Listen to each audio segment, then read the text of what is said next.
Hi, my name is Jamie Lynch, and you are listening to Eating Habits, my podcast about everything restaurants. I will explore the human element of the hospitality business, and I'll talk to the who's who in restaurants, explore their stories, and hear what's on their minds in the ever-changing landscape of the food and beverage industry. Hey, Eating Habits listeners, this is Jamie Lynch. Quick note about this episode with Chef Sam Diminich. I had some poor audio quality throughout this episode. There's a little bit of echo or reverb in there, which we have since learned how to mitigate. So please bear with me on this. I know the audio quality isn't quite where I want it to be, but it's a great conversation with an old friend of mine and somebody I have a ton of respect for. So enjoy the show. Hey, Sam Diminich here, and you're listening to Eating Habits Podcast. All right. So I'm sitting here with Sam Diminich. We known each other for a long time. See, we started working together in, I'm trying to think about this morning, 2000. It has to be 05, 06. 05. That's what I was thinking, like 05, 06.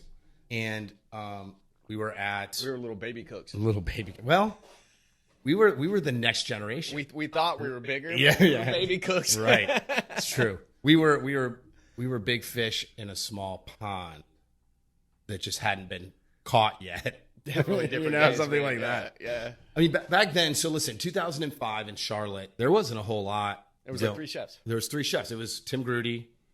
Tom, Gene. Yep. Might be missing 1 or 2, but yeah, generally speaking. Jim Noble. Yeah, Noble. He had Nobles then. Yeah. I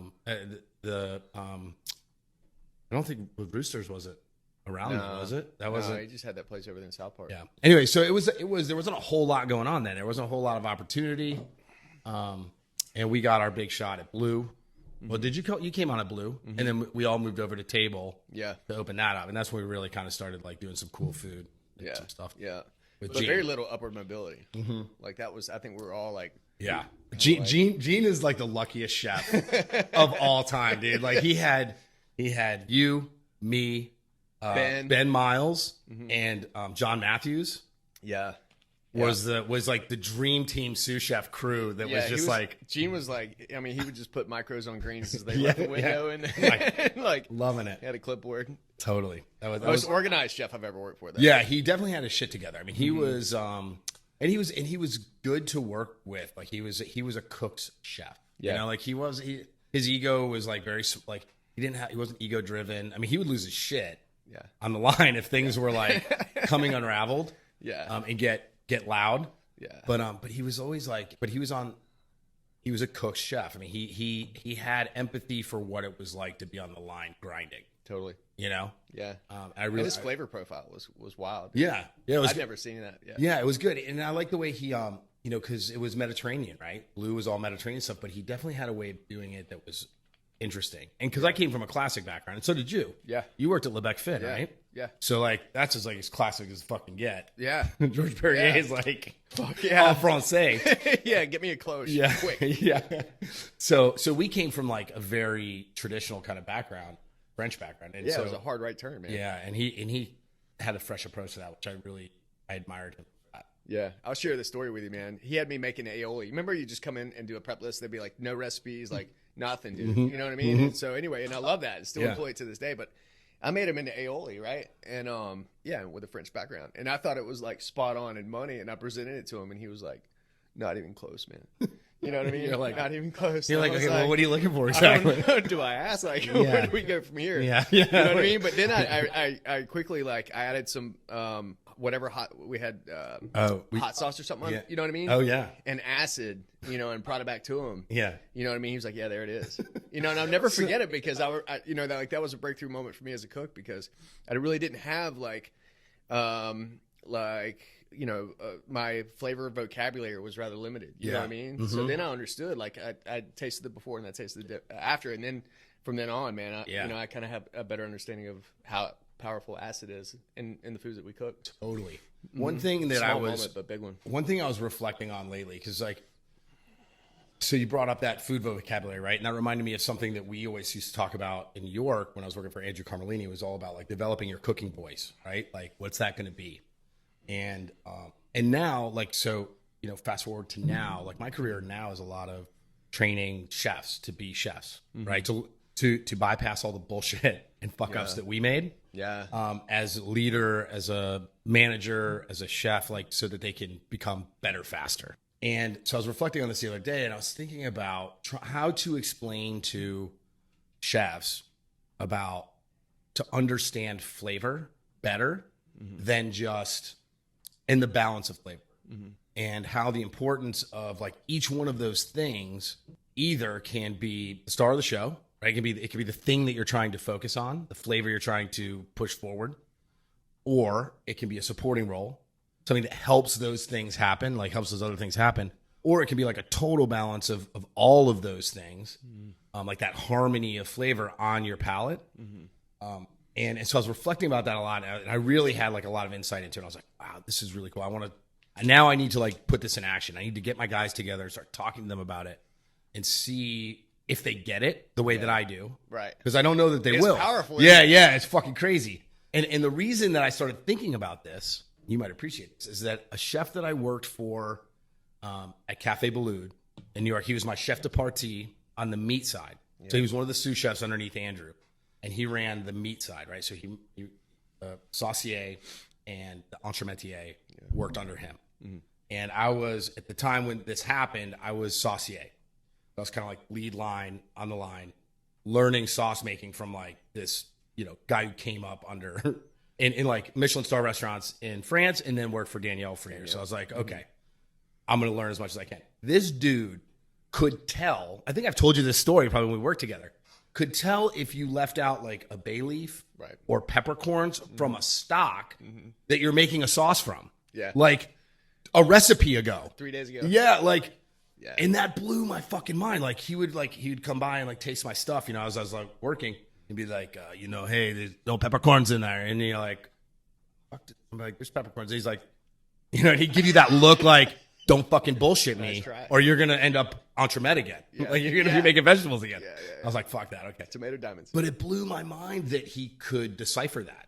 Yeah. And I never understood it because my palate, even today, is not that good. Right. Somebody asked me that the other day. I was telling this story and they're like, so can you do that, chef? And I was like, fuck no. Like, taste if there's peppercorns in a stock that you made it. No. Yeah. I'm not that good. Yeah. You know what I mean? But we could aspire to be. Yeah, totally. And that's the thing, right? It's like, I want to understand that. I want to be able to get there. And that really sent me down a rabbit hole of like the craft of what we do and that you never get there. Yeah. Right. It's just like, definitely. it's a journey. Yeah, definitely. As cheesy as that sounds, it's totally true. It's an absolute journey. Yeah. Yeah. And the ability to impact cooks in ways that we we definitely couldn't in the past, but I think like having an alternative avenue from the way we came up is really important as well. Totally. You know what I mean? So let's talk about that. Yeah. So we're the next generation, right? Yeah. We're the guys that are bringing up a lot of young talent in what we're doing. All right, let's start with emergency. Yeah, so that I want to talk about that because that's really important, I think, and that's a responsibility that we have as chefs now. Yeah, and as we kind of move into the next phases of whatever we're doing. But before we get there, let's talk about your path.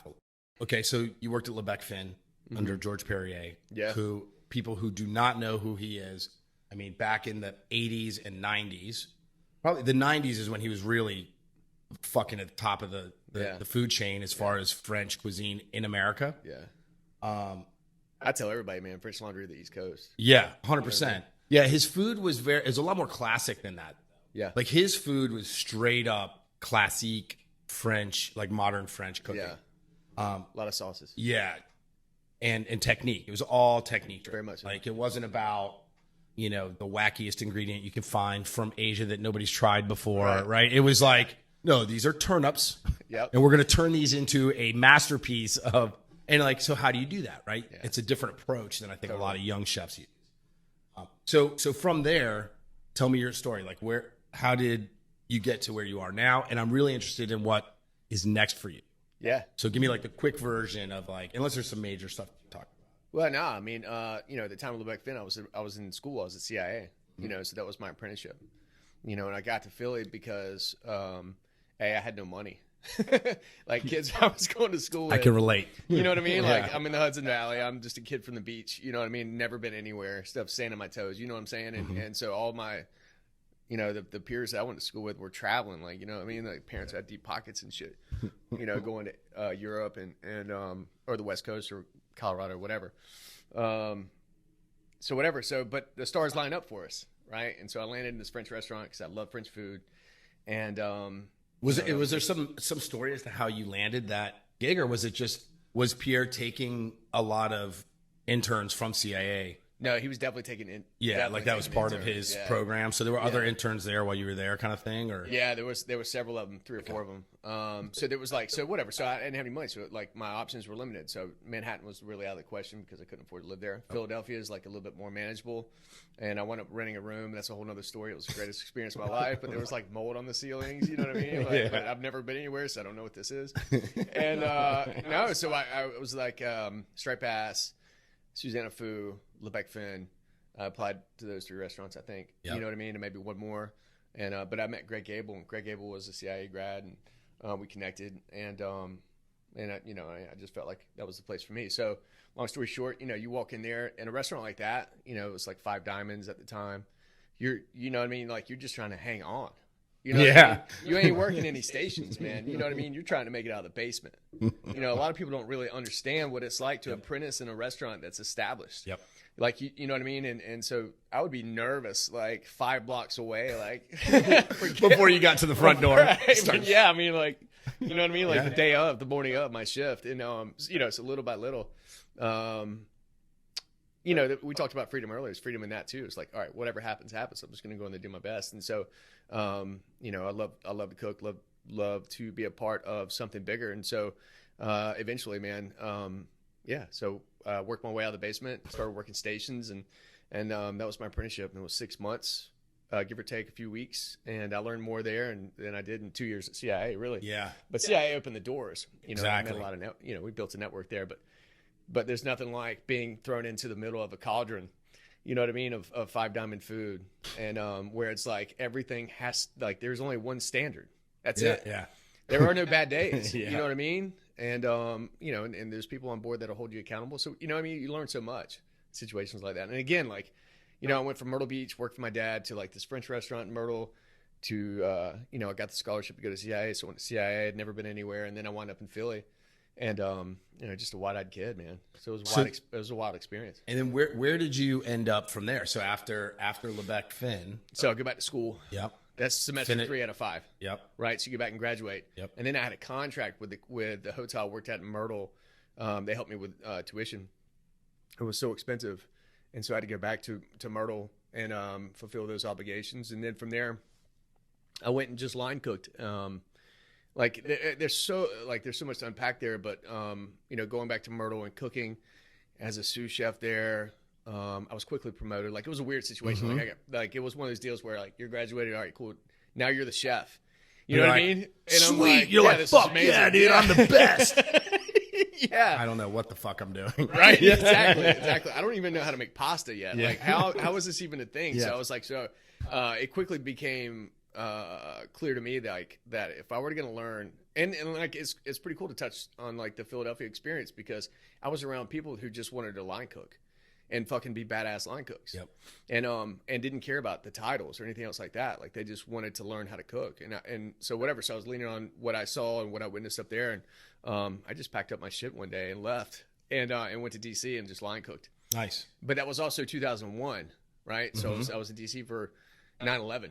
Yep. And so soon after 9/11, I mean, really immediately everything shut down. So my last shift in DC was New Year's Eve 01. I packed up again, went back to Myrtle. That's where I met my children's mom. Pretty cool story, right? Mm-hmm. You know what I mean? Yep. And out of tragedy comes triumph. Mm-hmm. So I met her, and we had 2 beautiful kids, and remained friends, and the kids are great and all that. So, but back to Myrtle, and then a couple years after that, I'm in Raleigh, and then I land in Charlotte, 04. Mm-hmm. And I think we met shortly after that. We right? did.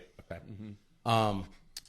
So we meet. We work at Blue Table. We do all that stuff. I mean, how long were you there? A couple years? I think I did 2 years with Blue. 2 years with 2 years with Chris at New South, ish. 2 years with Blue. Yeah, I think. You know what I mean? Like, it's all kind of gray. I mean, I was with at Blue for like 5 years, or 6 years. I was doing the math. I was like, holy shit! I know. I worked with Gene and those guys for for a long time. And I was basically line cooking. Yeah. You know, like, that's it. Because I mean, making lamb shanks. Yeah. I mean, I was searing tenderloins. That's what I did. Me and Bernie would cook a bazillion tenderloins just like it every day. If he showed. Yeah. Which means I was doing it half the time. I was like, I'm the best line cook in Charlotte right now. Yeah, that's right. That's right, man. Yeah.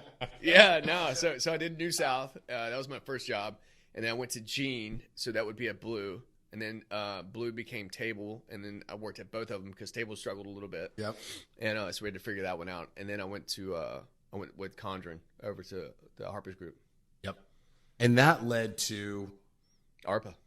And then Upstream and ARPA. Upstream. Yeah. Where you were, so Upstream was where you were most recently the executive chef over there. Yeah. And they closed that down. They did. As a result of COVID had plans for Upstream. Yeah. Because of COVID. For a lot of restaurants. And so that kind of brings us to what you're up to now. And that happened to, like, our industry is just wrecked from this. I mean, my group is super lucky that we have somehow navigated it, because for a while there we were, I mean, Pat, Alejandro, me, our families all rented a house on IOP and we all moved in together. Like, I sold my farm. It was like the farm. I was like, I can't keep this thing going. Right. And was that because of COVID, or was that? It was during COVID. It was actually last December. Yeah. So about a year ago. That's exactly why I do what I do. Yeah, I mean, we locked down on the farm for the first half of the COVID while we were kind of figuring out what's going on, and like for the first couple months, just kind of staying put. And when it became clear to us that this was not going to resolve itself soon, I mean, the farm was expensive. Like, the mortgage there was expensive, and the farming that we did offset our mortgage payments. So, like, restaurants were closed. I had nowhere to sell. I tried to sell our stuff, like in a CSA type situation, which worked for a bit. That was a fucking lot of work, though. And then $25 a basket. Yeah, you know, I can't keep my life afloat for that. Oh, shit. On our scale too. And so anyway, so we decided, Corey and I decided, the best thing to do. Real estate prices were skyrocketing. People wanted a sanctuary, so I was like, I have no money. I'm restaurant rich and cash poor. Right. I got restaurants all over that are closed and no cash. Yeah. I'm like, we are in a fucking bind here. Like, if these restaurants close, we're done for. Yeah. We got to rethink what we're doing. And that reality became like, that's the gift of desperation. Yeah. We were like, okay, let's sell this farm. Yeah. Let's get that cash, put it in the bank, and then we all moved on. Like, Pat, Alejandro, me, Corey, his family, his kids, all rented, because all the rental properties went, like, nobody was doing anything. Yeah. So we got a year lease on a beach house for like peanuts. Right. For less than we pay for our corporate apartment. So we all moved into this beach house and we're like, what the fuck are we gonna do? Right. Let's figure it out, right? Yeah. And so that's what that was the demise of the farm and all that. Right. And during that, there was some times where we were like, okay, which restaurant do we close first? Right. You know, we're like, fuck. Scary yeah, this is real. Yeah. You know, and this is after we've laid off our team. I'm auctioning off fucking chef dinners to try to, like, raise money for my staff, like, that I can give them some money to, like, hold out and wait. It was fucking crazy, the shit we had to do. Yeah. And so what was your experience through that? Obviously, how long did Upstream last before they decided to pull the plug on? Well, it all happened so quick, and kind of what you're touching on is nothing but the truth. And that's a lot of people don't understand what goes on behind the curtain of what we do. Yeah. You know what I mean? And like the weight of having to lay people off. Like, that's the word. Easily, you know, and I've been through some shit, man. Yeah. That's the darkest day of my career. It's different when shit happens to you, or you do shit to yourself, right? Yeah, than when real. you do it to somebody else, Yeah. right? Like we're in the hospitality business. Like, we have a gene that we have to take care of people, other people, and the way we do it is through food. Yeah. Right. Yeah. But that translates to our leadership too, of, like, our teams. Like our teams are our family. That sounds all cliche, but it's fucking true. It's the truth. I spend more time with my crew, Right. And we'll touch on some of the stuff that I want to talk about. My plan for you is to get into this a little bit later, because I think that's the future of what we do. Is, like, you know, having to lay off staff is, like, devastating. Yeah. Like, I turned my phone off for like 3 days and was like meltdown mode. Right. Like, with my fiance, I was like, can't believe this is the worst. This is my body. Yeah. Right. Yeah, for sure. And I've been through some shit too. So like I understand that. Yeah. Like having to lay people off is the worst. Yeah. So to kind of set the table in my situation, you know what we did? So like January, the Bobby Flay show came out, right? Right. Okay. So that was like, and I won, and that was awesome. Yeah, my man.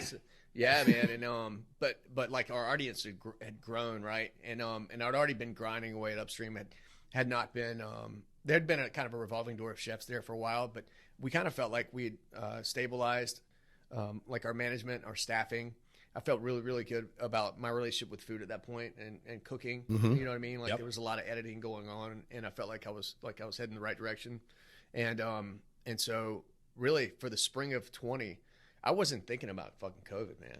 You know what I mean? I don't watch the news. You know what I mean? Like I'm in the kitchen, you know what I mean? And I'm mapping out a summer menu. Right. I'm not thinking about a shutdown. You know what I mean? So whenever we had that meeting on the 14th, March 14th, that's Sunday, I think it was.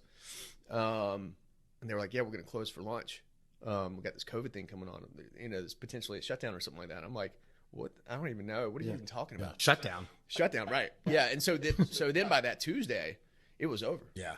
You know, and so we gathered everybody around. We had to call everybody in, you know what I mean, to let them go. Yeah. And, you know, and the management team at Upstream, you know, we're super compassionate people. And it was a day, you know, where, you know, like everybody's gathered around. We're trying to find the words. You know what I mean? We're confused. And all I remember thinking was like, you know, I'm a highly motivated person, right? And I ask a lot of myself, and I ask a lot of the people that are on my team.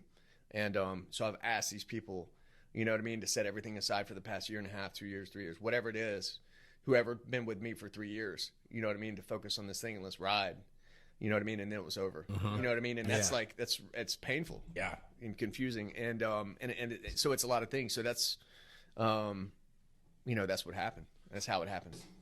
That's kind of where I'm going with this. And I want to hear where your thoughts are on the future for you and your businesses. But so the shutdown there and going through that experience led to your little personal project, your farm project. Let's talk about that. Yeah. So how really, did I can't really tell the story without talking about sobriety. Yep. You know what I mean? I knew that would come up. Yeah. And so let's do it. It's out there. Yeah. It's all. Yeah.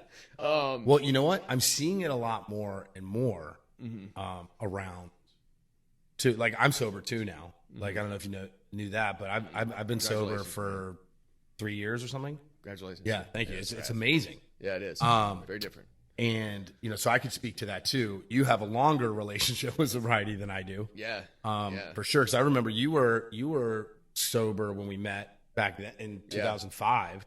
So let's talk about it. Yeah. Tell me about it. So March 17th, 2020, you know, I lined up 37 bags and I just load them up with food, you know, and give them to the staff. And some part of me knew that was it, you know? And so, you know, that's a really, really painful and empty place to be. And I can only relate it to when I showed up to treatment, November 16th, 2014. You know, I'd been on the streets. I was a homeless kid. You know what I mean? As a consequence of my actions being strung out on the streets, you know, of like coming to this realization that there's nothing there. You know what I mean? I've lost everything. You know what I mean? It was almost the same feeling. The only difference was this time I'd been sober for 5 years. Right. You know what I mean? Yep. 5 and change, whatever it was. And so I had all these tools and resources. And so, you know, which, you know, a lot of people associate sobriety with like abstinence. But to me, it's like, it's a solution-based way of life. Like, all right, here's the problem. We got to find a solution. And let's move. You know what I mean? There's no time to waste. Like we got shit to do. And so, so I leaned into Ben's friends. I leaned into sobriety. I leaned into everything that I've learned. Had Ben's friends and then some. Had Ben's friends been a part of your repertoire before COVID, or did that come after? When did they start? Very different though. It's like 18, I think. 2018. Ben's friends comes. It started. Steve Palmer. Mickey Bask in Charleston. Yeah. They started a support group for food service people that are struggling with sobriety, whether drugs or alcohol or whatever. Right. Yeah. And it's got a huge following in Charleston. Like there's a lot of people that and they have They have like group. Every city needs it, man. Yeah. I totally agree. I don't actually go to any meetings and stuff, but that's my own thing.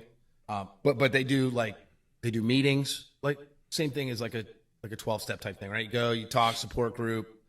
They do some other stuff. Like what else do they do to support people? Like, well, okay. So up until that point, Ben's friends had been locale only. okay, You know what I mean? And so what we wound up doing, I've been the Charlotte chapter leader since its inception, luckily for me. And so we got on a Zoom call, and like again, it's like sobriety is one of those things where it's solution oriented. Where we were like, well, what are we gonna do? You know what I mean? We're like, let's start a fucking national Zoom meeting at 1:00 every single day, at 1:00 Eastern, whatever. And you know, so that's what we did. So we shifted because we can't meet in person anymore. Right. You know what I mean? Yeah. So those are out. We don't want to do like every city do a local meeting. Let's get on a national call and come together. And it was a fucking game changer. Yeah. You know what I mean? Because I was hearing people in food and beverage across the country that were going through the same thing, feeling the same feelings, experiencing the same experiences, but coming together as a collective with like attainable solutions. Right. And so that was the deal. So that was like the foundation of kind of, you know, my mindset and where my heart and mind needed to be really. And so, yeah. So anyway, so I can't really talk about that without talking about sobriety and how important that is. Yeah. And then the other, like, as far as your farm to your table goes, a couple of weird things happen. I say weird. It's just the way it is. Once I say it, you'll probably agree with me. Right. So, I took a bunch of food home from upstream, right? And from Isaac from Harmony Ridge. Yep. Right. And so I had his veggies and you know, I mean, like I was just cooking and, the Wednesday he calls me, right? Isaac, you know, shy guy, like very, very super like, chill. introvert, Yeah. very super chill. Down But to he was earth. like devastated, man. He's like, you know, he just lost 35 wholesale accounts in Charlotte. Yep. That's a season's worth of crops, and then it has another season in the ground. Don't know what's going to happen next. Don't know what he's going to do. You know what I mean? And I'm like, holy fuck. You know what I mean? This is heavy. Yeah. This is bigger than. This is a lot bigger than me having to send my team home. So much. Yeah, you're So like, much. oh shit. Yeah. And then you know what I mean. So I get this call from Isaac. You know what I mean? And I am with him. Like I'm devastated with him. I'm feeling that, right? And so the next day I'm hanging out with some friends in Waxhaw, and I'm grilling. Like we're having dinner, you know, trying to figure out my next move. And as I'm grilling, I have his veggies, and I have like this, I think it's a Wagyu flank, which I love. It's one of my favorite cuts. So I'm like, I'm looking at the grill, and I'm looking at the veggies, and I'm looking at that, and I'm like, God damn, it'd be cool if I could just put together like a 3-course meal, a ripped off restaurant week, 3 for $30, right? Yeah. I can go to Isaac's farm and put money in his pocket and just buy whatever he has, right? Right. We've been cooking a long time. We already touched on that. Yep. So you give me a fucking mystery basket. Yeah. You know what I mean? Let's have some fun. Let's roll. 100%. So salad, entree, lots of veggies, simple dessert. And so I was like, you know, if I do 10 a day, 6 days a week, $30 each, that's $1,800 a week, right? Then I could keep my lights on, not get my car repossessed, pay my daughter's Invisalign bill, Right. you know what I mean, and support the farms along the way. And then also I touched on the Bobby Flay thing, use my voice, whatever that is. Yeah, It's yeah. just fucking nothing. You know, it's whatever. But to do everything I can to tell Isaac's story so that as we're moving through this COVID as a community, you know, hopefully we can create connection, you know, and whether you're a single mom on the west side of Charlotte, you know, 3 kids that don't go to farmers markets, maybe I can be a small part in carrying Isaac's message to your doorstep, right? Or if you're a South Park, you know, family of 6, you know what I mean, that doesn't, like, you know what I mean, like they're used to eating out. I'll make your dinner for you. I'm going to bring you this message from our local farms and farmers markets, you know, and hopefully create connection to where you understand what's going on and what's at stake here. Yep. You know, and again, it was at this point where COVID was really fluid. Nobody knew what was going to happen next. The news was insane. Politics even crazier, right? And so I don't know. At the end of the day, we have food. Food brings us together. We still we can still agree on that. Yep. You know what I mean? Everybody needs it. Everybody needs it. So that was my compass. Yeah. Right. I don't know what the fuck's gonna happen next. Yep. You know what I mean? At this point, I'm waiting on upstream to open back up. Right. So I threw this thing together, man. And how did it go? Like what was it? Absurd. It went well, right? Yeah, it went well. But I'm in my apartment in Cotswold. With a glass top stove and my. I know it. That's why I don't cook at home. That's why none of us cook at home. We're like, screw that. Like, I need firepower to do what I do. 10 meals a day. 10 meals a day turn into 20. And we got a write-up from Charlotte Agenda, which is now Axios. Emma Way, I think her name is. Yeah. Emma Way. Thank you. Yeah. Thank you so much, Emma. Yeah, she's great. And so and again, like, there's no website. I'm getting everything through IG, right? Instagram. And so whatever. So the article comes out. I open up my phone, get my orders, at 7 or 6 or 7 in the morning. And I'm like, I have 37 orders. What the fuck am I going to do? You know what I mean? Yeah. And then my Venmo account was like, I was like, is this my, you know what I mean? Like, have I been hacked? Yeah. What's going on? What's happening here? Do I have to return this money? You know what I mean? So, but anyway, so that's you talk about organics. Like, that's how it all happened. Yep. And that's how it all came together. Little by little, it just became more and more clear that like there's some future to this. Yeah. Might have a chance. So, I mean, that's awesome. Right. And like, kudos to you for like thinking on the fly, coming up with an idea, executing it. I mean, it speaks a lot to you to be able to do that. Chefs are a creative bunch. We have a lot of ideas. Resilient. There's so many chefs and wannabe chefs that have great ideas, but they don't have the tenacity, the intelligence, the drive, the resilience to make those things happen. Right.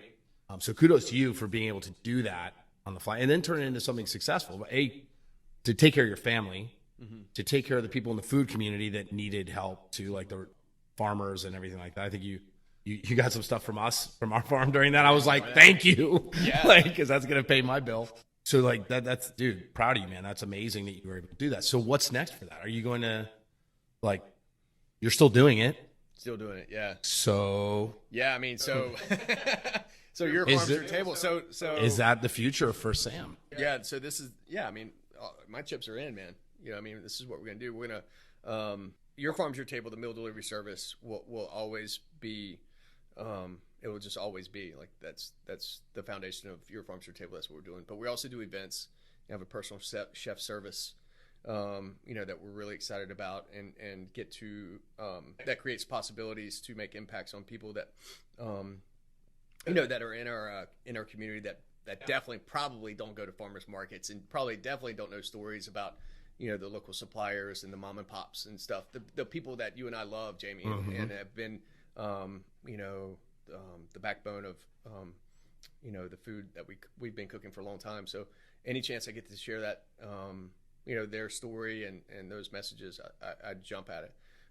So we have that, and then we have an events division that's really going really well. It's crazy, actually, and then we have a new restaurant that's going to open up next year. Restaurant. Yeah. Tell me more. Do you have a space? I do. Okay. Yeah. Can you talk about that or not yet? I can talk about it.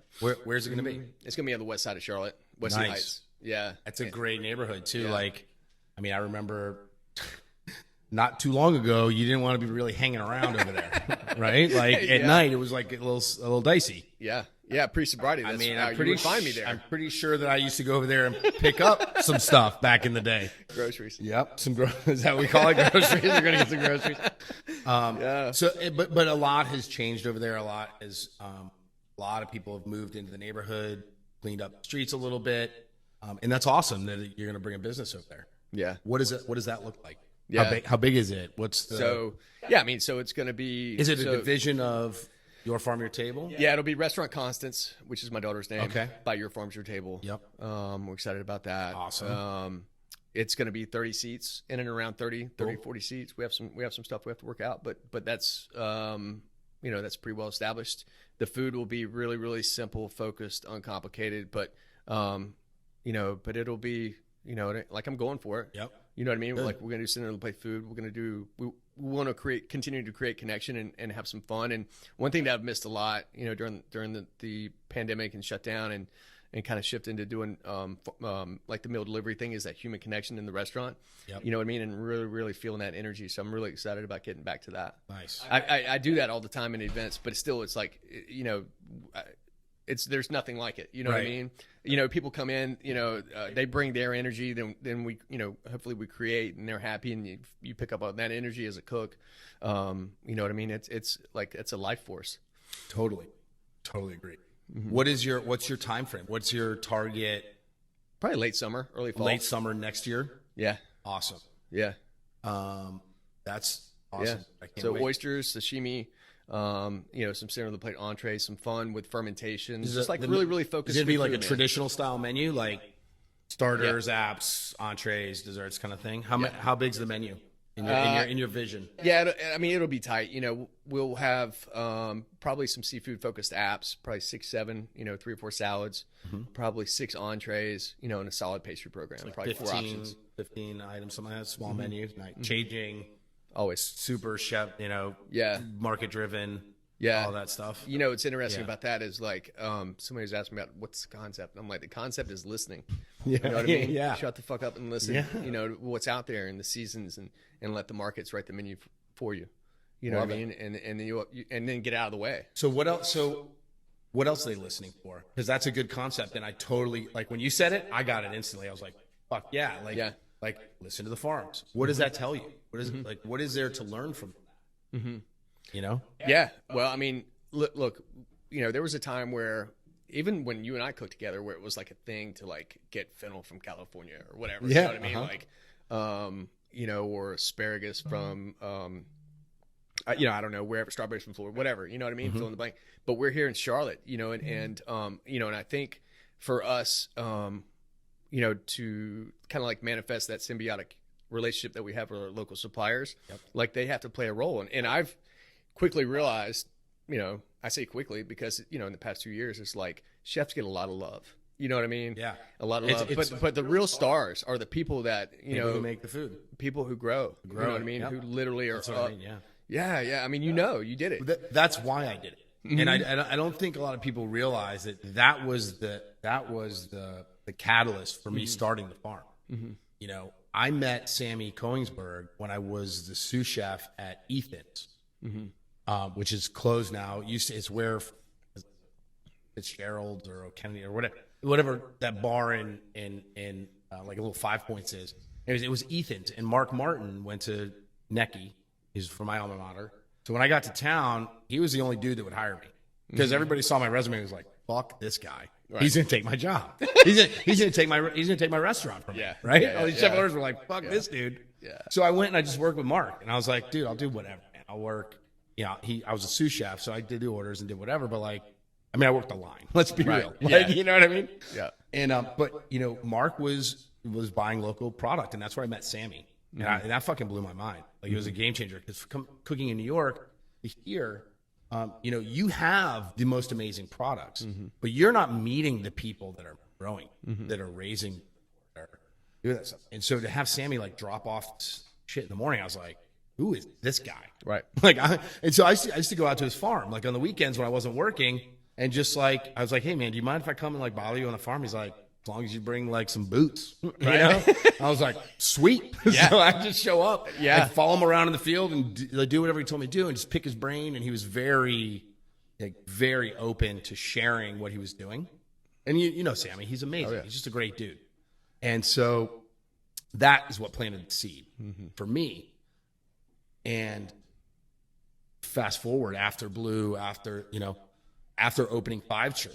Like having success as a chef owner and having a vision and putting it out there and people supporting it and becoming a leader. And then thinking about what is my cooking voice? Like, what's my legacy? And thinking about food and being like, I don't really understand this shit I'm cooking. Like, I understand flavor. I understand technique. I can make amazing food. Any kind of food. That's transparency right there. Yeah, but I don't know anything about like how does a fucking carrot work? Right. Why are some carrots sweet and some are like great? Like, I don't get it. Yeah. And that's what I wanted to learn. Yeah. And so I started going to Sammy's. I was like, yo, I'm like, you're my mentor. And he was like, oh shit. And I was like, and I would just be there all the time. Yeah. And I brought Corey along with me, and he really was like, and I told him, I was like, I'm buying property. I dragged him out to the property that I was going to buy, and he was like, and I was like, I need you to do a tour of this property with me. Right. Because I don't know what the fuck I'm doing. You know what I mean? Yeah. I don't. And I need you to like look at it and give me some idea. And he did. Yeah. He came out and was like, when we ended up finding the farm, he said, this is a perfect. Love it. And anyways, and I started cool to story. learn. I never knew that. Yeah. And so I started to learn and he told me why. And I was like, all this shit you would never thought, right? Like the topography and the like all this stuff. And I was like, okay, cool. And like It's another language. Yeah, and like my eyes started to open, and I realized, and that goes to the ego thing, and it's another point where you're just like, I have no fucking clue. Yeah. Like I know so little about what's going on, but it's empowering to learn and to reach that point where you're like, where you can let that go and you be like, I understand that I don't know anything, and now I'm like looking at it through like baby eyes. Yeah. That's when you're like free to really learn stuff. Like, Yeah. And it changes. It changed the way I cooked. Yeah. You know, once we started farming, I was like, okay, Yeah. I don't need to be applying all these like super, molecular processes to the food I'm cooking, Right. because I can control it from this point, from seed, where I can influence the dish Yeah. from the ground, From the beginning. from the way that where I decide to plant this and that will give me a different result. If I plant carrots here and carrots over here, they're not the same carrots. Mm-hmm. You know what I mean? Taking soil tests and shit like that. I was like, whoa, I'm getting way out there, Yeah. And I still don't know anything. And I did it for 2 years. Yeah. We had 2 full seasons on the farm. Like 2 successful seasons farming, and I'm like, I don't know anything about farming now. Still. Yeah, it's just like I scratched the surface where I can notice some things that other chefs can't. Right. Because I have some experience, but I still no understanding of it. Yeah, there's so much value in that. Yeah, it's great. But yeah, like back to the But that's the value of those guys. So you realize that you're like, okay, I'm just a steward of these products. That's it. Right. Ambassador. Yeah, and they're the ones doing the magic. Mm-hmm. So yeah, that's radical acceptance right there, yeah. isn't it? Yeah, you know what I mean? Yeah. I mean, it changed the quality of my food. Yeah, for sure. Yeah, because I wasn't overdoing it. Right. And then also the awareness of that. Yeah. For me, like I've always been like hyper respectful of the product, like doing things the right way and technique and all that. Definitely.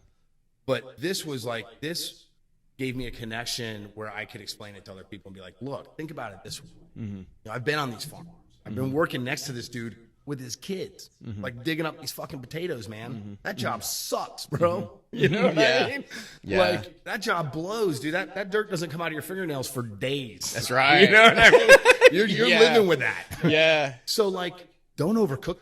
Right. Like, Sammy didn't dig those up. His 12-year-old kid did. That's right. You know That's what right. I mean? Wash those potatoes. Yeah, man. wash them and do not overcook them. Yeah. Like stand there and watch them. Set a timer. Yeah.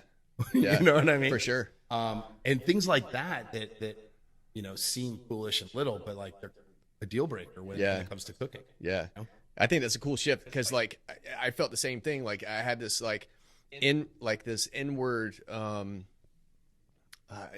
like this inner dialogue with myself, when I was at Upstream and, we had aspirations, we wanted to do great things, and whenever I had to like shift gears and do your farm to table and get out into the farms and spend days out there in the fields, like you're talking about, there was a major shift where, I felt like this outward, my thought process went from thinking inwardly about what can I do to what can I do for them? You know what I mean? How can I use my position, you know what I mean, to tell their stories, cook their food correctly. I think that's really important, you know what I mean, and grow together, as a community. Yeah, that's awesome. You know what I mean? Like I'm like, I'm the garden variety cook, man. Like, we want when I was at Upstream, we talked about James Beard, we talked about doing good things like that, you know what I mean? And being quote unquote best of whatever it is we're doing, which is literally impossible. But that's like, if you ask me what's been like the greatest impact, for me on a personal level, from a cook's integrity level, like it's that, you know what I mean? It's just the shift in thought process and how I approach food and I think like what you're talking about as far as like, maybe minimalistic approach, because of your comprehension of what we're doing and what the ingredients that we have. We'll see that in the restaurant as well. Yeah. Awesome. So that leads to restaurant constants, right? Mm-hmm. One thing I want to ask you about this, because this is something that's really important to us as a restaurant group now, and I think I want to talk about it. Mm-hmm. It's, we realized after laying off all of our team and going through all that roller coaster, right, when it became clear that we would be able to reopen, right, the decisions we made, the strategies that we employed to like save our cash reserves, to like hunker down, was going to result in us being able to reopen. We started talking, Patrick and I, about like what that's going to look like for our businesses. I was like, something has to fucking change, right? We have not been doing it right. There's a lot of conversations, I think, realizations that Patrick maybe had, because he was kind of the impetus of this. Like he kind of thought of the groundwork of all this. But like it was always clear in our group, right? Patrick always made more money than me. I mean, I was the creative force behind our food. I mean, people come to our restaurants for the food. I mean, they come for our ambiance too and the experience, but like people go to restaurants to eat. And agree. And I think Pat had some realizations, and we had some conversations about this over the course of years, about how it's not fair. It's not balanced the way that it should be. I mean, for the amount of work and stuff that we do as chefs, like we're always undervalued. I've always felt undervalued. You know, and I think we're commodities, man. Yeah, and I think, you know, that became real to us. Like we saw that, and Pat devised a formula and a plan for us to level the playing. Our goal was always, we dwelled on the fact that we had to lay off our entire team, took away their livelihood, and put them in a really shitty position. It wasn't our fault, but that's the reality. That's how we felt. And so we needed to change the game. We needed to change the way we do business. And we knew that all these restaurants that failed and were no longer part of the playing field anymore, in order for our industry to recover and to become healthy, there had to be some changes, and we could play a part in that. So we developed, and the idea was to create some equality in the pay scale in restaurants. Dishwashers, prep cooks, line cooks, they historically don't get paid shit. I never did. I never got paid like. My dad didn't pay me. I mean, I didn't pay Max very well when he first started with us either. But I think he learned a lesson. But I mean, the people that are really grunting it out, doing the hard work that other people don't want to do, we're getting paid minimal pay. Under an old way of thinking. Yeah, and you got servers coming in, and I love our servers too. I mean, the work that they do is necessary and hard work as well. It's hard in a different way. The hours are shorter. They're not fabricating the thing that we're selling to everybody. And they're making really great money, right? And there's always been that back of the house, front of the house, divide. Yeah. And we wanted to fix that. Right. So we created the Tip the Kitchen initiative, which has been wildly successful. I fucking love it. Like, it's crazy. Yeah. Since we started it less than a year ago, over $700,000 we've raised for our back of the house team specifically. You can say that number again. $700,000. Over $700,000. Yeah. It's crazy, dude. By in 12 months it'll be $1 million. Yeah. For sure. Yeah. At the rate we're going. And it's catching on. When we first started doing it, maybe 6% of our guests would contribute. But now that number's grown. I mean, it's like 12% of our guests participate. They're not required to. That's right. Right? You don't have to participate. It's only if you have an amazing experience and the food is outstanding. We ask that you share. Right. Right? And then we match anything that they earn in tips for the day.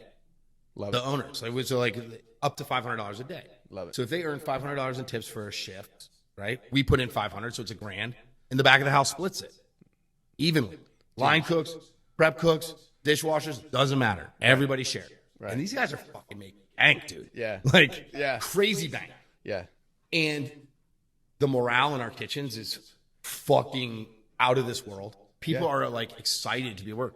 People like greet me and thank me, and like this is the kind of business that we wanted to have. Yeah.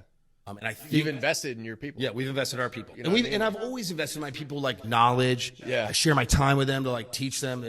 And that's great. And that's awesome. And that's good leadership. On a macro level. Yeah. But sharing the spoils of what we do every day is a big deal. And it's changed their lives. Right? Like, it's one thing to share, like, make somebody better, a better person, understand what they're doing better, make them a better employee. But it's another thing to change their life where Now their life is easier because they work with us, right? Yeah. That is astounding, and it gives us an enormous sense of pride. Yeah. Have you thought about that for your business when you open? How are you going to be able to pay them? What are you going to pay them? Yeah.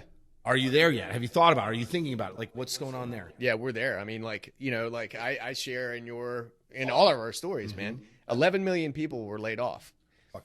You know what I mean? One afternoon. Yeah. And you know, I've already stated, like, my position I thought was like, you know, like I just did the Food Network. I was an executive chef at a restaurant, prominent place. You know, my name was out there, and I was out on the fucking street. You know what I mean? Yeah. I was told to go get unemployment. You know what I mean? I mean, think about that. You know, and after 7 years, you know, with a company, like, that's it. That's the end of it. And so we have to learn from that. We have to learn from that. And so whenever your farm to your table became what looked like a business, it was meal delivery, right? And so leaning on the painful experiences of being laid off and jobless, which is like the worst.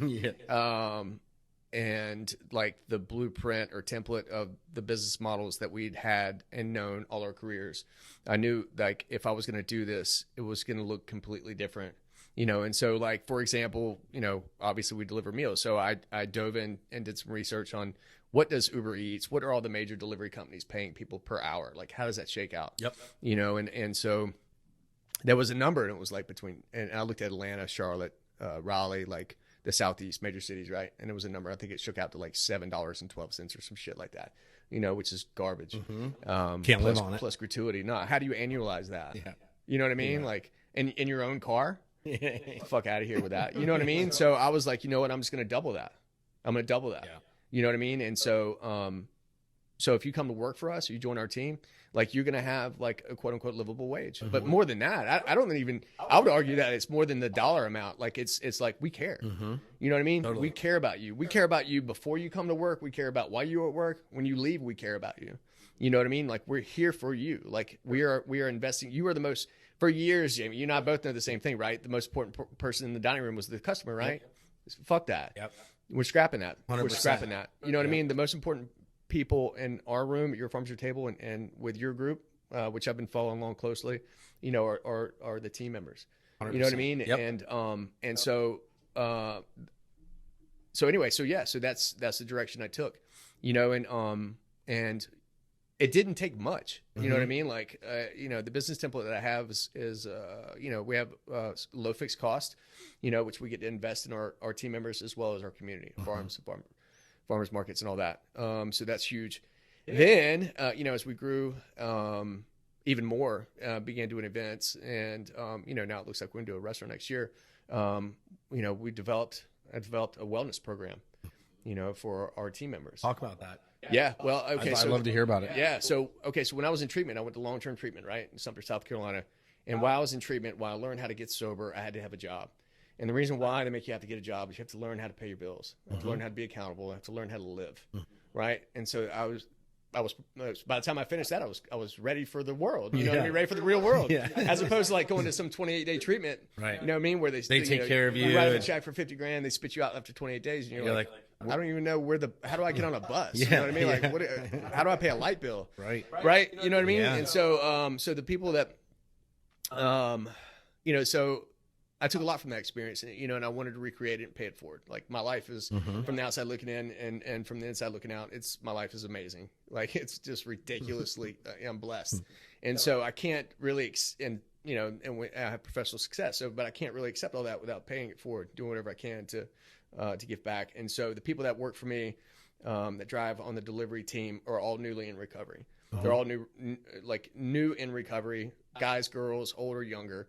But they come to a place, you know, that's going to pay them a livable wage. We can give them a full week's calendar of their schedule, right? So they can plan accordingly and understand how important it is to organize your life, you know, and prepare them for the next level. So that's really, really important. That has to be talked about.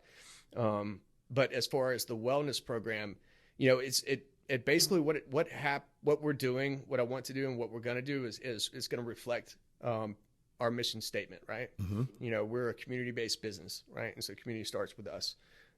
So whether we're talking about mental health, you know what I mean? We're talking about physical health. Are you eating what we're cooking? Because all we talk about is farm. Yeah. You know what I mean? Yeah. Have you been to a farm? Yeah. You know what the farm experience Do you is know what like? this food tastes like? Do you understand our food systems? Yep. Like that's really, really important because, you know, for me, like the mind body experience, like I do my best to take care of myself. And I think it's really important for me to be my best self. And so, you know, a big part of that is what I eat, right? Yep. What goes in, right? 100%. You know what I mean? Yep.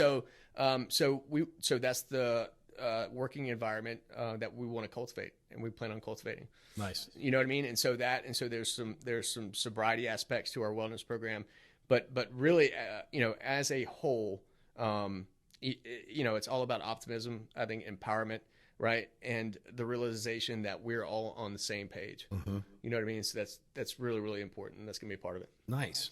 Very good. I think that is, and that's awesome that you're doing that and you're flushing out. I hope a lot of people, and as you develop that program, restaurant too, and it grows, other people take notice and follow in your footsteps. I'm going to look at that myself because I think it's a great idea. I mean, I tell my chefs all the time, as part of my intensive training with them, it's like, you guys have to sleep and you have to eat. You guys have. I don't want you guys in here zombie and out. Like you're not a good leader. You're not going to be able to. You're not there for your team if you're not 100%. But I think taking it a step further and putting in place a regime that they can participate in that makes them better is an awesome idea. Yeah, I think it's a constant conversation, right? You know what I mean? And it has to be a two-way conversation. So, you know, that's the template that I have, and that's the approach we have. Like, okay, so, you know, what do you know about Matthews Farmers Market? Yep. Driver. You know what I mean? Have you been there? No, have you been there? You deliver this every day, right? But have you been there? You know what I mean? Yep. Have you ever tasted? Can you give somebody directions to get there?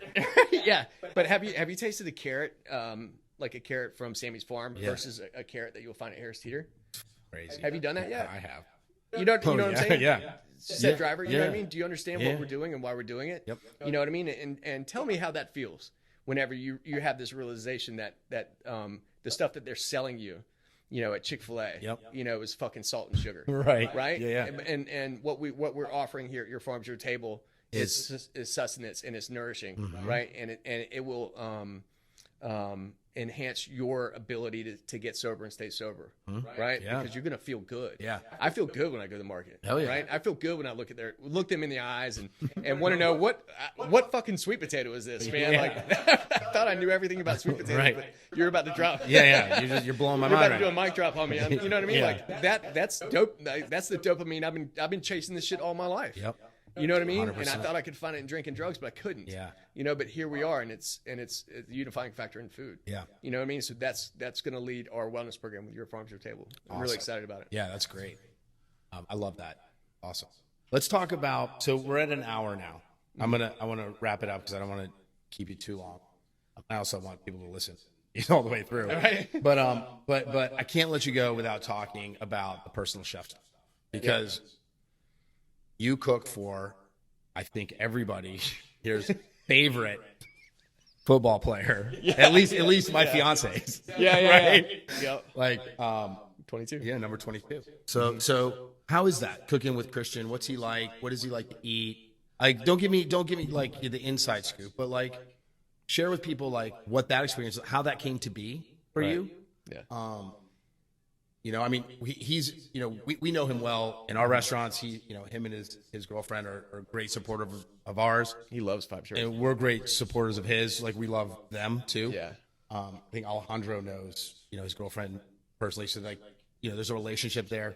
Mm-hmm. We value that big time. But we also love watching him play, like, football. Yeah. Because it's amazing to watch. Yeah. So you scored a gig being able to cook with him for him.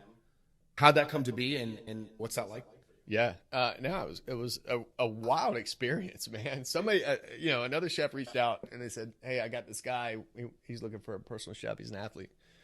And I'm like, "All right, whatever. Cool. Let's talk." So Christian calls me. He's like, "Yeah, man, I was checking out your website. This is exactly what I'm looking for." And he had just come off last year where he missed a bunch of games. He got hurt, stayed hurt, and he wanted to kind of simplify his off-season regimen. And it was really, really like cognizant of the power of the mind body experience, right? You know, and you know, felt like it would be necessary for him to, you know, to get back to where he was. And so we met, and I went and did you know, went and cooked for him at his condo, and we hit it off, man. And so yeah, so breakfast, lunch, and dinner, man. Cool. You know, for 11 months, you know, wherever he is, I take care of it, and it's been a cool relationship. You know, he's super high character, cares a lot about our food system, cares a lot about the community, like in a really big way, and is always asking questions about, you know, the source of these mushrooms from Hiram, or you know what I mean, or you know, he loves just know the story, like where my stuff's coming from, and the connection to it. Yeah. And so for me, it was like, you know, how you know, is this what I want to do? You know what I mean? Like, is this really important to me? And questions we have to ask ourselves, right? Right. Because this is a huge commitment, you know, and basically it came down to like, you know, I just had to simplify how I felt about things, and it was really just another cool opportunity to connect somebody who would never make it out to Matthew's Farmers Market because he just fucking can't. Yeah, right. You know what I mean? Yeah, he can't. I'm sure he won't be able to enjoy that like we can. Yeah, and stroll through there. He gets swarmed by people that like, and he's not gonna be able to pictures and shit. He's not gonna be able to enjoy the experience of like getting to know the farmer. And yeah. So you know what I mean. So I just view it as an act of service. You know what I mean? Which I think is a cool approach. It's a really humbling approach to what we do, to be able to connect him with our local community, and you know, and you know, tell the stories of food, man, where they come from. Awesome. Somebody like him. Yeah. So gluten-free, dairy-free. So what is a lot of protein? So what's a lot of veg. So what's the thing that Christian asks you to make most frequently? You know what he loves? Well, tell me. I know. I want to know. You know, I know what he orders when he comes to my restaurants, but I want to know what he asks you to make. Yeah, that's what I want to know. No, man. Okay, so he loves the eggs from Nunn Farms. Okay. Yeah, which is where we get our eggs from. You know, he loves he loves layered flavors. You know what I mean? So something really simple, but you know, maybe we put a 1 or 2 day marinade on it. Yeah. You know what I mean? He loves to talk about the journey of food, like not only like the source of where the food comes from, but also what he's tasting as he's tasting it. Cool. And it's really, really interesting because from where we started to where we are now is a completely different conversation. Are you around when he's eating? Like, are you there with him, or is it kind of like? I cook it right in front of him. Okay, so you like prepare food for me, and then he like eats, and then you go your way, and he goes his. Yeah, like typical cool. days. So you get to I'm up at 5. I go to my kitchen over here on the west side, pick up ingredients, and I'll go to his house, whichever house he's at, you know, and cook it right before he eats it. Yep. I'll clean up, go home, and then lunchtime, wherever he is, you know, I'll pack up again, put everything in a bus tub, go and cook him lunch right in front of him, right, and then clean up and then go home, and same thing for dinner. Yeah, there's no meal prep. I don't even know how to do that shit. Me neither. I've tried practicing for myself so that I eat better. Right. I'm like, okay, if we prep like all these really great things, I'll eat like real healthy. And I'm like, I have to make it, and then gotta make it, like I can't. Yeah. I'm not eating cold shit like out of the fridge. Typing up like reheating instructions, much less like organizing. That's too funny. That's too funny. Yeah, no, man, no. I mean, it's. So, do you think are you going to have an opportunity? You raised the question of connecting him with the food community, right? Yeah. Is there? Have you thought about? Has he ever done like taking him to do like some farm tours? Taking him out to these farms and meeting the farmers that are making the food for him. I'm sure that the farmers would be fucking ecstatic. I would think they would. You know, he might love it, or who knows? I don't know. Would he love it, or would he be like? I think he would, but like my role is like, it's funny. I have this shelf in my kitchen where people will bring stuff for him to like sign or like this home remedy and like medicine. Hey man, can you get what I mean? Yeah, I heard he's got a bad ankle. Can you give him this, you know what I mean? Like this drink? Yeah. You know what I mean? I'm like, yeah, sure. And I'll put it on this shelf. So I have this shelf of stuff where like jerseys need to be shined. I would never do any of that. You know what I mean? I'm there to support him. You got to respect his like the relationship too is like important. And you know, and I have a front row view of what his life is like and the demands. You know, he just turned 25, man. That's amazing. And so there's God. I wish my footprint is light. You know what I mean? I come, I take care of him the best I can. You know, with the tools that I have. He's lucky to have you, dude. For sure. Yeah. You know? That's so great. I think I've taken like one picture with him, maybe 2. Yeah. Like I don't, you know what I mean? Like I just like to be able to let my food do the talking. Here you are. Hope everything's going okay. We have conversations. That's great too. And then go. Cool. So the eggs and the flavors. Yeah. He loves braised meat. We do it. It's funny, man. Anything can happen any day of the week. Sometimes it'll be like, hey, can we do Italian night? You know what I mean? Yeah. And we'll bust out the chicken You're like, parm. hell yeah. You know what I mean? You're like, you're speaking my language now. Let's do it. You're like, today's a carb day. Let's get it. Yeah. Or we'll fire up the big grill on this patio and do like a low country grill out or some shit like that. So that raises. We have fun. Is he super like specific about, or do you have to be super cognizant as to like calories and carbs versus? I mean, obviously I imagine the way he works out and stuff, he's just like consumes whatever. Yeah. He probably eats pretty like super clean, I would think. Yeah. I mean, I have I have a window for like protein volume, veg volume and all that other stuff, but I've never put anything on a scale. I've never ever broken anything down with him from I've never sent him a data sheet of this is your caloric intake. So I can't even say it. I mean, does he track that stuff, or is he just kind of like, I need all of the nutrients I can get?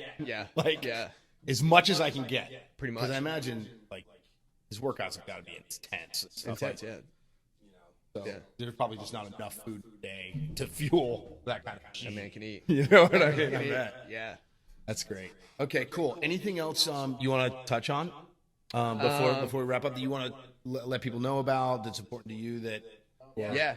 I mean, we could wrap up and kind of go through an overview on Ben's Friends. So Ben's Friends really like, the journey that Ben's Friends has taken was one of, it started out like just having a conversation about getting sober and staying sober, and it's evolved into a greater conversation about the direction of our industry as a whole, and not even for people that want to get sober per se, but would like to change our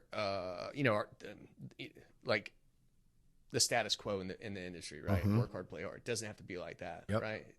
We don't have to have shift drinks. We don't have to do a lot of the things that we used to do, right? Play hard doesn't have to mean get fucked up. Doesn't. No, not at all. Yeah, you can play hard in a lot of healthy ways. Yeah.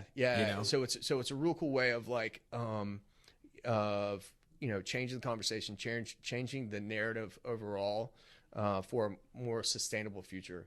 And now more than ever, the conversation is important. Yep. It's really important. You know what I mean? Because like, look, here's the current, like our current crisis is like, there's not enough cooks.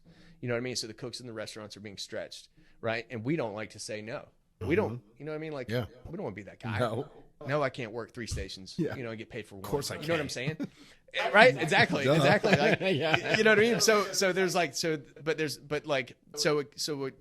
like, so it goes either way, right? You know what I mean? Like, we'll find a way to overwork. We'll find a way to go the extra mile. We'll find a way to go, we'll do whatever it is we can, for the guest that walks in the door. Right. Mm-hmm. But can we say the same for ourselves? Right.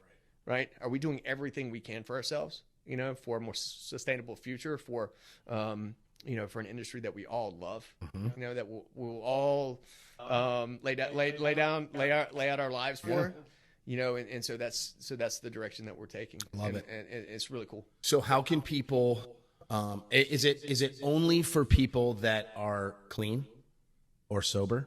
No, man. Anybody can be a part of the conversation. Yeah. I mean, sobriety is gonna be part of the conversation. Yeah, you show up to Brent's first meeting. We're gonna talk about sobriety. We're gonna talk about mental health. We're gonna talk about the thing. Like the foundational issues. But we're also gonna talk about look, dude. We care about you. You know what I mean? We want to see you stick around. If it's not your time to get sober and stay sober, which wasn't mine, I got sober until I was 38 years old. Mm-hmm. Then we'd like to plant a seed. Mm-hmm. Just keep coming back. Be a part of this thing. Walk this path with us. We need you and you need us. Yep. Let's do it.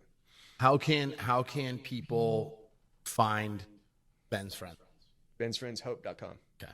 Well, and we'll put a link in the show notes of this too, so people can just click on it. Cool. And for Charlotte peeps, we meet every Monday at 11 a.m. at Oku in South End. Okay. And then I run a meeting Thursday night. We had a great meeting last night, 11 p.m. nationwide.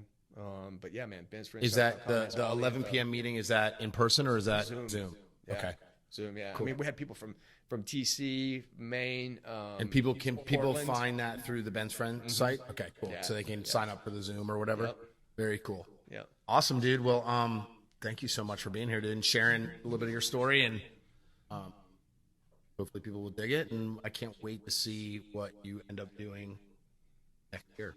Congratulations on Charlotte Teen of the Year. What? No, one of, not the. Welcome to the club, though, man. Yeah. It's a cool place to be. Yeah, right, dude. You started it off. You know, I have a group of people like. I saw that and I was so proud. Man. Yeah. So happy. Yeah, me too. It's an awesome honor to be recognized more in the community than anywhere else. Like, you know, a lot of my they tricked us. I bet they tricked you too, right? Yeah. Hey, do you have a minute to talk? Yeah, totally. Yeah. Did they put a quote in my thing? I haven't read it yet. I haven't read it either, but I just saw the cover. But that's how they got me. Something like in September, I was walking my dog, and the lady called. And you're like, oh yeah, I can bullshit for a minute. Yeah. Then I got to go do something with these beats. Yeah, exactly. You know what I mean? And next thing you know, I was at my uncle's house, and he like hit me in the head with a magazine. He's like, congrats, dude. Yeah, I was like, what? That's awesome. I'm on here. Yeah, it's I really like, for me, it's a lot more rewarding to get the local stuff than it is anything. Mm-hmm. Yeah, national press is great, like for business, you know, but like, I don't care if people in Oklahoma know who I am or not. Right. You know what I mean? What I do care about is that people here making an impact. Yeah, like this is my community. This is where I do my business. This is where my livelihood is, where most of my focus is. Mm-hmm. And so to get those kind of accolades just feels good. And it reinforces the hard work that we're doing is the right work. Yeah. Right? It's like it's making a difference for somebody's noticing. That's worth it. That's right. Yeah. Cool, man. Thanks, brother. Thank you. Right.